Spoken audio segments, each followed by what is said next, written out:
Vamos ver agora o conceito de teologia natural de Tomás de Aquino. Falamos sobre Agostinho, agora vamos falar sobre Tomás de Aquino, que também foi um filósofo importante do cristianismo, está aí na sua apostila, né? Cristianismo este, o medieval. Sua filosofia desfruta ainda hoje de respeito generalizado e ele procurava deliberadamente desenvolver uma apologética baseada na filosofia. É óbvio que caminhos paralelos, né? Nada de coadunar teologia com filosofia, porém Tomás de Aquino ele entendia que dava para caminhar nessas duas estradas, né? Filosofia, conceito filosófico sobre questões religiosas ou questões comuns, e também questões ali do cristianismo, colocar essas duas estradas juntas ali, mas nós sabemos que isso não dá certo, né? Até porque a filosofia retratada ou a filosofia de adoção de Aristóteles também era uma filosofia baseada no paganismo, não é? Então, logo depois, então, Tomás de Aquino ele abandona essa escola aristotélica de pensamento, né? Lembra da bifurcação de Agostinho? Foi a mesma bifurcação que Tomás de Aquino chegou. Então chega um ponto em nossa existência que mesmo a gente tendo essa questão do conhecimento, da filosofia, das regras universais, a gente precisa colocar isso tudo de lado, né? Paulo disse que todo esse conhecimento, tudo aquilo que ele sabia acerca de muitas coisas, para ganhar a Cristo, ele olhou para tudo aquilo e ele fala uma palavra interessante. Ele diz que aquilo tudo é esterco, né? Não serve para nada, né? Para ele não serviria para nada, não teria serventia nenhuma. Dentro do campo de trabalho que Paulo estava desenvolvendo ali, da teologia de Paulo, da argumentação de Paulo em todas as cartas, a gente vê isso.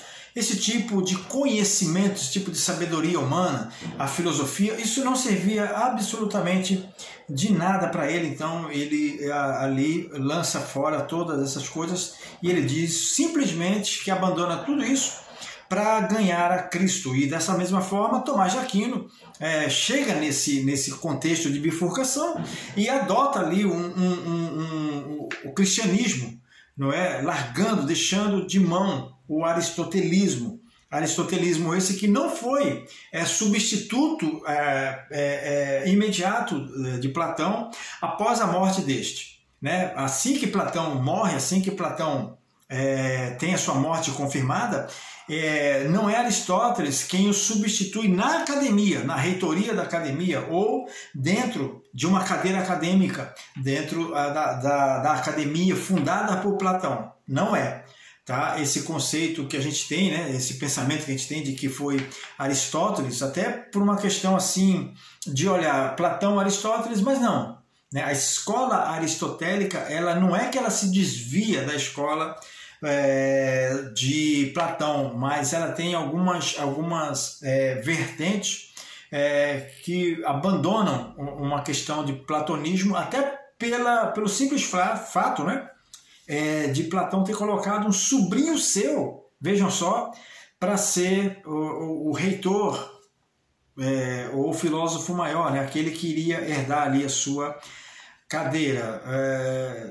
Então os historiadores dizem que Aristóteles verdadeiramente não assume essa questão da academia de Platão. Pode assumir o lugar na história, né? Quando a gente fala de filosofia, Aristóteles está aí bem no encalço de Platão.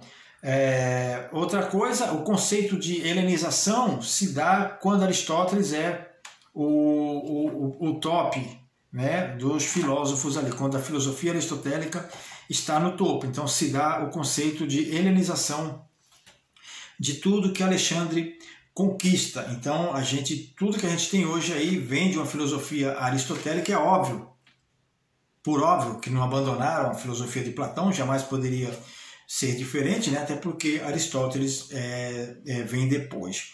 Ok? Então o Tomás de Aquino ele abandona essa escola aristotélica ou abandona essa tentativa de fazer com que o cristianismo e a filosofia caminhem juntas. Ele vê que não existe a menor possibilidade disso tudo dar certo, né?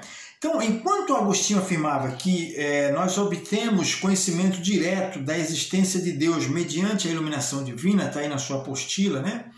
Quarto, quinto, sexto parágrafo aí, enquanto Agostinho afirmava isso, Aquino sustentava que podemos inferir a existência de Deus, né, a partir do mundo natural. Então, basta você olhar em redor e tudo que você vê é Deus. Né? Não contém Deus, mas tudo que você vê, tudo que você olha, tudo que os seus olhos conseguem olhar é derivado da criação de Deus, é criado por Deus. Então, o homem ele entenderia o mundo à sua volta a partir de um conceito de ótica, de tudo que ele vê, a partir daquilo que ele vê, não é? Ele então conheceria Deus. Aquino sustentava, né, a partir do mundo natural, rejeitava o argumento ontológico, né, ou seja, a explicação das coisas, e desenvolveu vários argumentos em favor da existência de Deus a partir da natureza e do universo. Né? No final, ali a gente põe um pouquinho do que é ontologia, no final da sua apostila você vai ter aí o conceito de ontologia, que a gente estuda um pouco isso também aqui no CTPAV, a gente dá uma pincelada em ontologia, né, dentro ali do conceito da igreja. Então, mediante a iluminação divina, Aquino sustentava que podemos inferir a existência de Deus a partir do mundo natural. Rejeitava o argumento ontológico e desenvolveu vários argumentos em favor da existência de Deus a partir da existência e natureza do universo, ou seja, da observação. Então, aqui está o conceito de Aquino, o conceito da observação. Através da observação, né, o homem observando as coisas, ele presume que tudo isso que ele observa tem a ver com Deus. Okay? Perceba que os apologistas precisavam entender o contexto de seu tempo para melhor estabelecer uma conexão com aquelas pessoas que iriam ensinar ou refutar. Então eles precisavam ter ali, dentro desse material que eles trabalhavam, dentro desses conceitos que eles mesmos criavam e fundamentavam, eles precisavam estabelecer um ponto de contato com essas pessoas, retirando dessas pessoas o contexto cultural. É óbvio que o contexto que nós estamos hoje parece, né, que evangelizar uma pessoa hoje, no presente século, é mais difícil do que Tomás de Aquino percebeu lá no seu contexto, mas não é. Não é, estamos falando de contextos, né, mas a base ela sempre será a mesma. O evangelho sempre será o mesmo. As dificuldades encontradas em todas as gerações sempre serão as mesmas. Por quê? Estamos em contextos diferentes. Ok? Então, não podemos subestimar aquele em detrimento desse. Ou fazer ao contrário, não é? Subestimar esse em detrimento daquele. Dizer que era mais fácil doutrinar pessoas na época de Aquino ou na época de Agostinho. Não era fácil, porque o contexto era outro. Nós estamos falando aqui de um contexto de Aquino aqui, percebendo ali já o iluminismo, onde a igreja seria afastada do contexto humano. A igreja, o que causava influência na sociedade estava sendo afastado. E aí começa, então, todo esse contexto de iluminismo, né? Iluminismo, as pessoas, essa autopercepção através de modelos científicos, o que a gente vê muito hoje, graças a Deus, dentro do nosso contexto de ciência, nós temos muita gente aí evangelizada e trabalhando, fazendo com que a ciência corrobore com a questão do cristianismo. Graças a Deus por isso. A importância de estabelecer uma estratégia local facilitará em muito a nossa jornada apologética. Tomás de Aquino abandona as ideias de Agostinho sobre a questão da iluminação e passa a desenvolver o conceito da teologia natural. Está aí na sua apostila. O raciocínio natural, portanto, pode averiguar a existência de Deus e de outras verdades teológicas básicas, que também se acham na revelação outorgada nas Escrituras.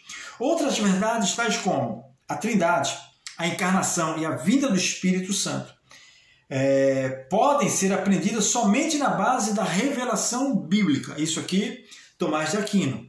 Okay? A veracidade dessa revelação pode ser comprovada ao raciocínio humano por meio de argumentos tradicionais, como, por exemplo, os milagres, mais uma vez, as profecias cumpridas e a influência positiva do cristianismo. Todo ser humano já nasce com essa capacidade de entendimento. Isso aqui dá um estudo fantástico, a gente não vai, óbvio, né? Eu não vou entrar nisso aqui com você, mas são conceitos que já vem, a gente está falando aqui de 1200, né? 1300. Então isso aqui já dá uma grande base, não é? Para o estudo de que o homem, ele pode chegar até Deus através de conceitos naturais, que dentro do ser humano já existe essa capacidade de entendimento. O ser humano já nasce com essa capacidade de buscar a Deus. Em algum momento da vida do ser humano, ele não precisa fazer como Agostinho fez, ele não precisa ser provocado, ele não precisa ser anunciado. Deus não precisa ser anunciado para o ser humano. Em algum momento da existência desse ser humano, Deus, de alguma forma, vai se revelar para ele. E isso no entendimento de Tomás de Aquino, que o ser humano, uma hora, ele tendo essa fagulha de Deus, uma hora ele vem esse despertamento.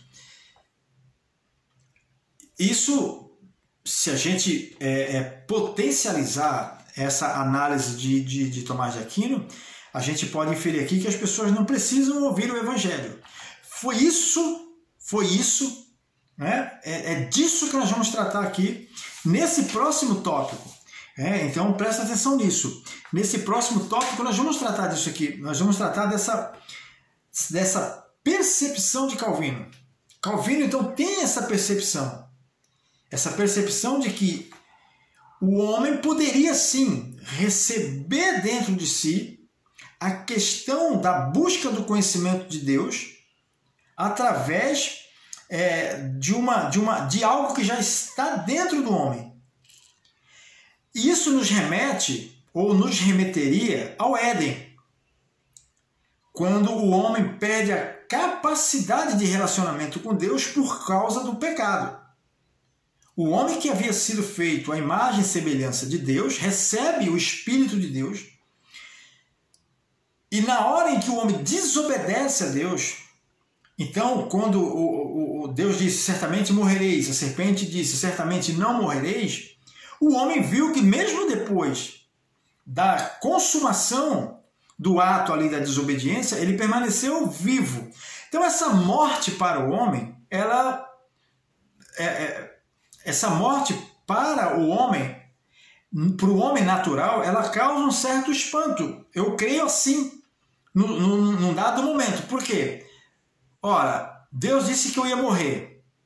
A serpente disse que eu não ia morrer. Então, dos dois, quem acertou? Se a gente colocar isso pelo raciocínio humano de pessoas que não conhecem a Deus, a serpente acertou. Certamente não morrerá. Pode comer do fruto que não morrerá. Mas o que morreu no homem quando o homem tomou do fruto, comeu? Né? O que morre no homem é essa capacidade de relacionamento com Deus. Então é isso que Tomás de Aquino, a gente lendo a obra dele, ele vai inferir aqui, ele vai trazer à tona isso aqui. O homem ele perde ele é abandonado, ele é expulso do jardim do Éden, mas ele não perde essa capacidade.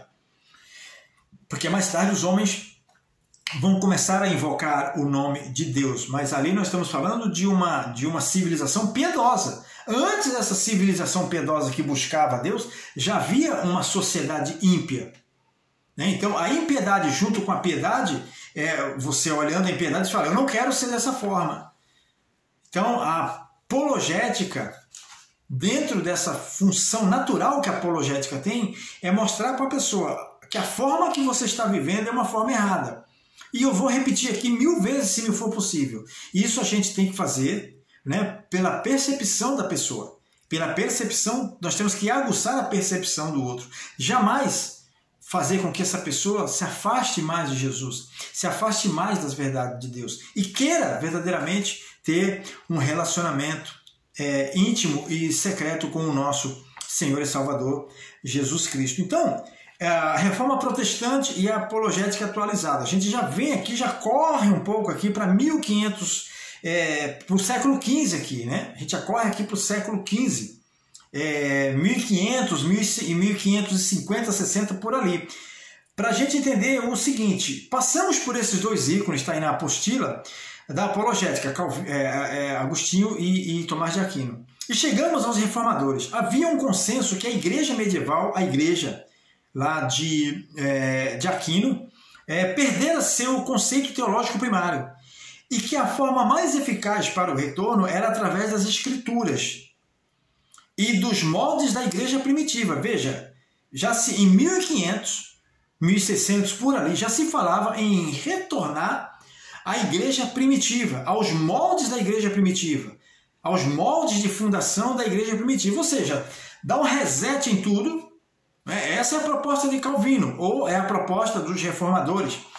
Dá um reset em tudo que a gente ouviu até agora e vamos voltar para os primórdios. Vamos voltar para a igreja primitiva. Vamos voltar para os primeiros rudimentos da igreja primitiva. Tudo que aconteceu na igreja primitiva.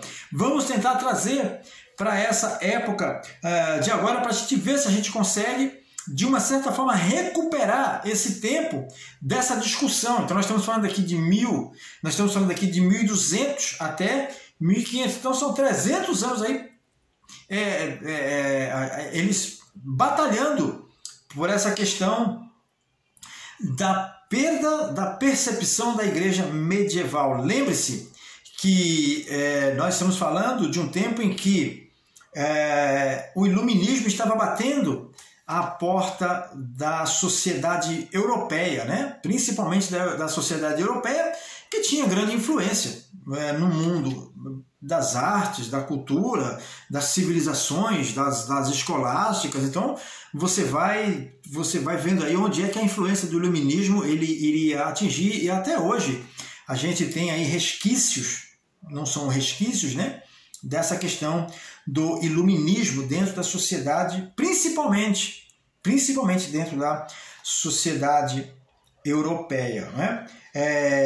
Embora reconhecesse que Deus se revela de modo geral a todas as pessoas, tanto na consciência quanto na natureza, argumentava que essa revelação geral, conforme os calvinistas posteriormente a chamavam, é suprimida por todos os homens por causa do pecado. Então veja que essa fagura de Deus, que Tomás de Aquino diz que tinha, que um homem uma hora iria reconhecer a Deus, ela não existia. Por quê? Porque dentro do homem, e Paulo fala isso, havia um estabelecimento da questão do pecado, arrancando de dentro do homem essa percepção de Deus.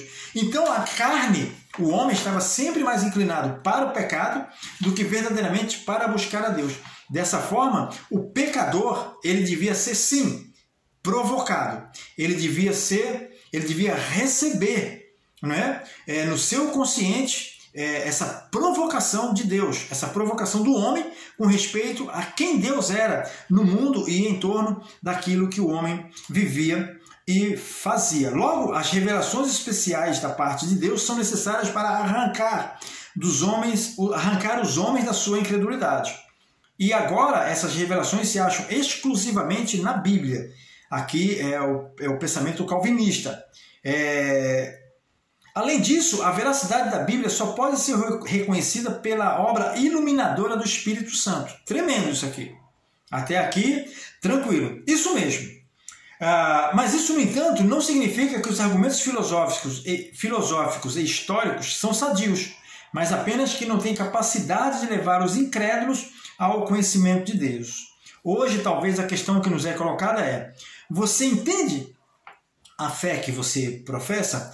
Então, Calvino e outros reformadores, eles trazem de volta o conceito agostiniano para dentro da Reforma Protestante. Os conceitos de Agostinho são trazidos para dentro do contexto dos reformadores. O homem precisa ser confrontado pelas Escrituras, olha que tremendo, isso é apologética na veia, o homem precisa ser confrontado pelas Escrituras, para que então somente o homem raciocinando que é um pecador, que está perdido, ele diz aqui que essa questão que Tomás de Aquino fala, que todo homem virá ao conhecimento de Deus, ela é suprimida pelo pecado. Paulo diz, né? Miserável homem que sou, né? Miserável homem que sou. E Paulo fala que o bem que ele quer fazer ele não faz, e o mal que ele quer fazer, que ele não quer fazer, ele faz, porque dentro dele habitam duas naturezas. Então, ele serve há uma necessidade tremenda de nós servirmos, e aqui o próprio Calvino fala que o Espírito Santo é quem faria isso, é quem traria essa revelação. Se você tem uma Bíblia aí, a revelação bíblica só viria ao nosso coração uma vez que nós, lendo a Bíblia, fôssemos provocados pelo Espírito Santo para pensar naquilo que nós estamos lendo.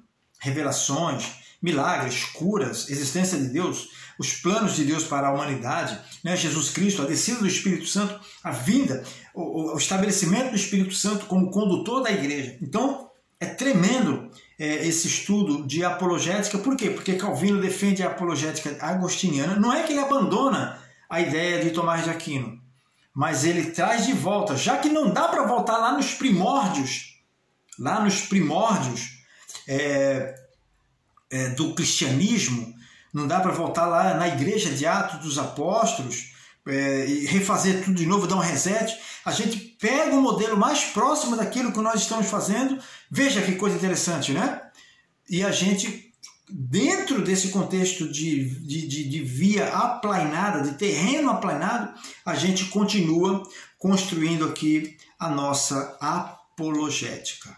Então, apologética também é definir conceitos que antes foram usados, abandonados e substituídos por outros, por métodos, muitas vezes não tiveram a mesma eficácia do passado. E a gente então pode pensar, a gente pode aqui raciocinar junto e dizer o seguinte: os homens de antigamente, falando na questão apologética, eles tiveram as mesmas dificuldades que nós encontramos hoje na questão da defesa da nossa fé.